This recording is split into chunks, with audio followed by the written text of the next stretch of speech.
بسم اللہ الرحمن الرحیم۔ السلام علیکم۔ ایک چھوٹی سی واقعہ ہے کانے میں برکت۔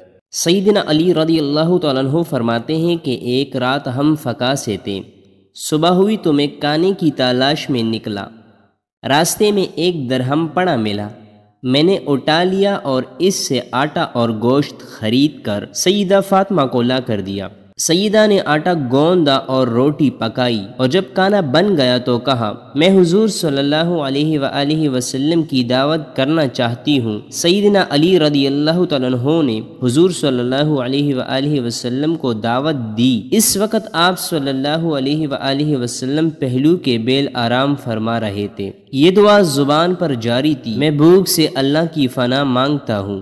سیدنا علی رضی اللہ تعالیٰ عنہ نے عرض کی، یا رسول اللہ صلی اللہ علیہ وآلہ وسلم، ہمارے پاس کھانے کو کچھ ہے۔ حضور صلی اللہ علیہ وآلہ وسلم تشریف لائے۔ اس وقت ہنڈیا جوش مار ہی تھی۔ حضور صلی اللہ علیہ وآلہ وسلم نے فرمایا، اس میں سے عائشہ کے لیے بھی نکالو۔ سیدہ نے ایک پیالے میں کانا نکالا تو حضور صلی اللہ علیہ وآلہ وسلم نے فرمایا، اس میں حفصہ کے لیے بھی نکالو۔ سیدہ فاطمہ نے ان کے لیے بھی ایک پیالی میں نکال دیا۔ یوں آپ صلی اللہ علیہ وآلہ وسلم نے اپنے تمام ازواج مطہرہ کے لیے نکلوایا۔ پھر ارشاد ہوا، اب اپنے والد اور شوہر کے لیے بھی نکالو۔ سیدنا علی رضی اللہ تعالیٰ عنہ کہتے ہیں کہ سیدہ فاطمہ نے ہمارے لیے بھی کھانا نکالا۔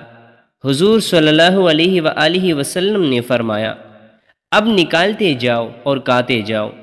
سیدنا علی نے فرمایا، جب نکالنے کے بعد ہنڈیا اٹھائی تو وہ ویسی ہی بری ہوئی تھی، جب تک اللہ تعالیٰ نے چاہا ہم اس میں سے کھاتے رہیں۔ جو دینار سیدنا علی نے اٹھایا تھا وہ کسی عورت کا گرا تھا۔ اس نے حضور صلی اللہ علیہ وآلہ وسلم سے کہا کہ میرا دینار گر گیا ہے۔ حضور صلی اللہ علیہ وآلہ وسلم نے وہ دینار گوشت والے سے لے کر عورت کو دے دیا اور پھر گوشت والے کو بعد میں ادائیگی کر دی۔ دوستو، یہ چھوٹی سی واقعہ مجھے امید ہے آپ لوگوں کو بہت پسند آئی ہوگی، تو پلیز اپنے دوستوں کے ساتھ بھی شیئر کر لیجئے گا۔